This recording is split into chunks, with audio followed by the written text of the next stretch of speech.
Welcome viewers, स्वागत है आप सभी का एक बार फिर से आपके अपने संस्कार academy education plus YouTube channel पर। आज आपके लिए साइंस और साइंस में लेके आए हैं माइक्रोस्कोप एंड टेलीस्कोप। माइक्रोस्कोप सूक्ष्मदर्शी और टेलीस्कोप दूरदर्शी।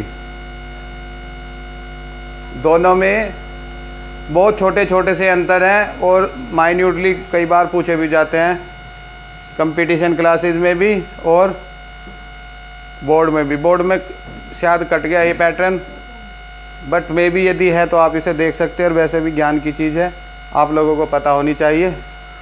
तो शुरू करते हैं। माइक्रोस्कोप। माइक्रोस्कोप जिसे हम हिंदी में कहते हैं सूक्ष्मदर्शी। सूक्ष्म मीन्स छोटा, दर्शी मीन्स दिखाने वाला, यानी कि छोटी चीज को दिखाने वाला। ठीक है, माइक्रो यानी कि छोटी चीज। तो माइक्रोस्कोप क्या है, दो तरीके की होगी, सिंपल एंड कंपाउंड। यानी कि माइक्रोस्कोप को टू पार्ट्स में कर दिया, simple microscope and compound microscope. Simple microscope, इसमें कॉन्वेक्स लेंस यूज होता है और छोटी फोकस दूरी का। जैसे आपने देखा हो कई बार, अब वैसे कम ही मिलता है, घड़ी वाले कई बार घड़ी सुधारते हैं तो अपनी आंख में ऐसे फंसा लेते हैं लेंस, और ऐसे देख देख के घड़ी के जो माइनर पार्ट्स होते हैं उन्हें ठीक करते रहते हैं। यानी कि सिंपल एक कॉन्वेक्स लेंस होता है, ठीक है, सिंगल लेंस। दूसरा कंपाउंड माइक्रोस्कोप। कंपाउंड माइक्रोस्कोप बच्चों आपने प्रैक्टिकल लैब्स वगैरह में देखा होगा। इसमें क्या होता है, दो कॉन्वेक्स लेंस होते हैं, combination of two convex lenses होता है। एक लेंस को कहते हैं आईपीस लेंस और दूसरे को कहते हैं ऑब्जेक्ट लेंस। यानी कि एक कॉन्वेक्स लेंस हमारा ऑब्जेक्ट के पास होगा और दूसरा कॉन्वेक्स लेंस हमारे आंख के पास होगा। ठीक है, इस तरीके से कॉम्बिनेशन है। जबकि सिंपल माइक्रोस्कोप में क्या है, सिंपल माइक्रोस्कोप में केवल एक कॉन्वेक्स लेंस होता है और जो हमारे आंख के पास ही रहता है। ठीक है ना, यदि दूसरी भाषा में कहें तो सिर्फ आईपीस लेंस होता है, ऑब्जेक्ट लेंस नहीं होता। कंपाउंड माइक्रोस्कोप में combination of two convex lens होता है, एक ऑब्जेक्ट लेंस और दूसरा आईपीस लेंस। यानी कि एक कॉन्वेक्स लेंस ऑब्जेक्ट के पास रहता है और दूसरा आईज के पास रहता है। तो इससे हमें ये भी क्लियर हो जाता है कि दूसरा लेंस जो ऑब्जेक्ट के पास रहता है, यानी कि पास की छोटी चीज़ों को ही देख सकते हैं हम इसे। यदि जब अंतर दिखाने की बात आएगी उस टाइम पे मैं इस चीज़ को डिस्कस करूँगा। तो जो दूसरे वाला लेंस है, ऑब्जेक्ट लेंस जिसे हम कह रहे हैं, वो ऑब्जेक्ट के पास होता है। इसका मतलब ऑब्जेक्ट हमारे आसपास ही रहता है, तो पास की छोटी वस्तुओं को ही देख सकते हैं। इसी प्रकार से है टेलीस्कोप। टेलीस्कोप को बोले दूरदर्शी, दूर की छोटी चीज़ों को दिखाने वाली चीज़ है ये। दूर की जैसे तारे, चांद तारे, इनकी जो गणना करते हैं टेलीस्कोप का है।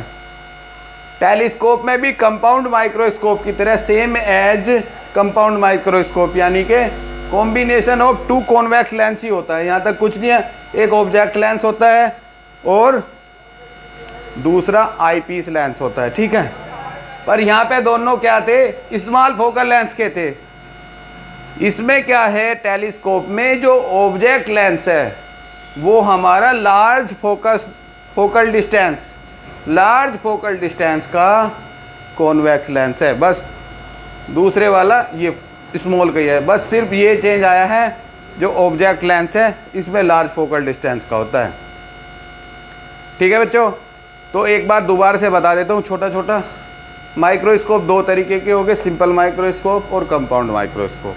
सिंपल माइक्रोस्कोप में क्या है, आपका केवल एक कॉन्वेक्स लेंस होता है, आईपीस लेंस जिसे हम कह सकते हैं, जो हमारी आंख के आसपास लगा के और हम उससे काम करते हैं। कंपाउंड माइक्रोस्कोप में दो लेंस होते हैं, दो convex lens small focal distance के होते हैं और दोनों के नाम क्या है, आईपीस लेंस और ऑब्जेक्ट लेंस। दूसरा लेंस ऑब्जेक्ट के पास होता है और पहला लेंस हमारी आंख के पास होता है। टेलीस्कोप दूर की चीज़ देखने के लिए, ये दो माइक्रोस्कोप क्या था, पास की छोटी चीज़ें देखने के लिए, पास की छोटी चीज़ देखने के लिए यूज होते हैं दोनों, और ये दूर की चीज़ देखने के लिए।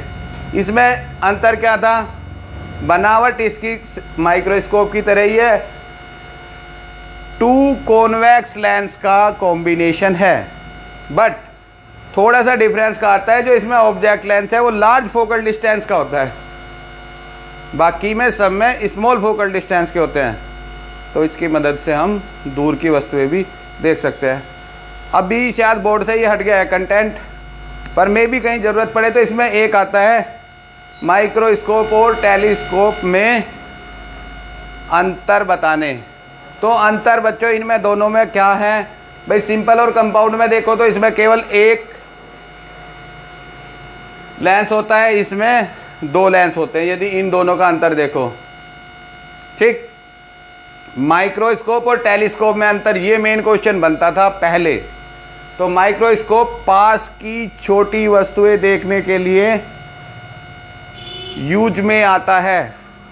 तो माइक्रोस्कोप का प्रयोग, सूक्ष्मदर्शी का उपयोग हम पास की छोटी वस्तुएं देखने में करते हैं।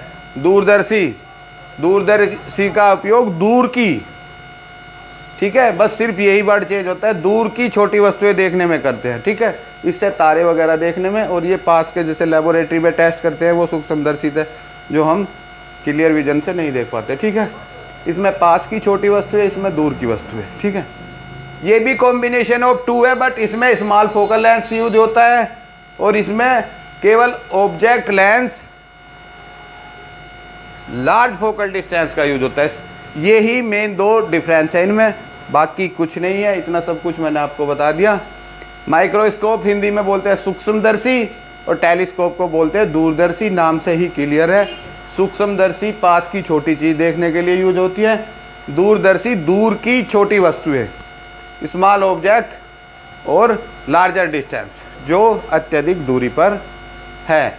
क्वेश्चन हमारा क्या बनेगा, डिफाइन माइक्रोस्कोप। तो क्वेश्चन मैंने इनको बारे में बता दिया, माइक्रोस्कोप टेलीस्कोप क्या है। तो इंग्लिश वाले लिख सकते हैं telescope and microscope, define telescope and microscope. तो इसकी डेफिनेशन में वही सारा आ जाएगा हिंदी वालों के लिए। सूक्ष्मदर्शी व दूरदर्शी के प्रमुख अंतर लिखो। अंतर में भी वही है, डेफिनेशन में से ही निकालेंगे कि भाई ये पास की वस्तुएं देखने के काम में आता है, ये दूर की वस्तुएं। इसमें स्मॉल फोकस दूरी का कॉन्वेक्स लेंस यूज होता है, इसमें लार्ज फोकल डिस्टेंस।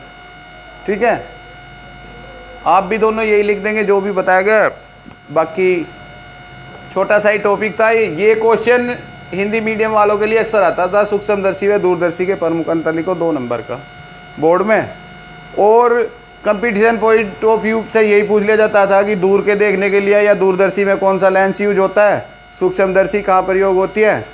तो इस तरीके का एक छोटा सा क्वेश्चन इस छोटी सी वीडियो से आपको मिल जाता था।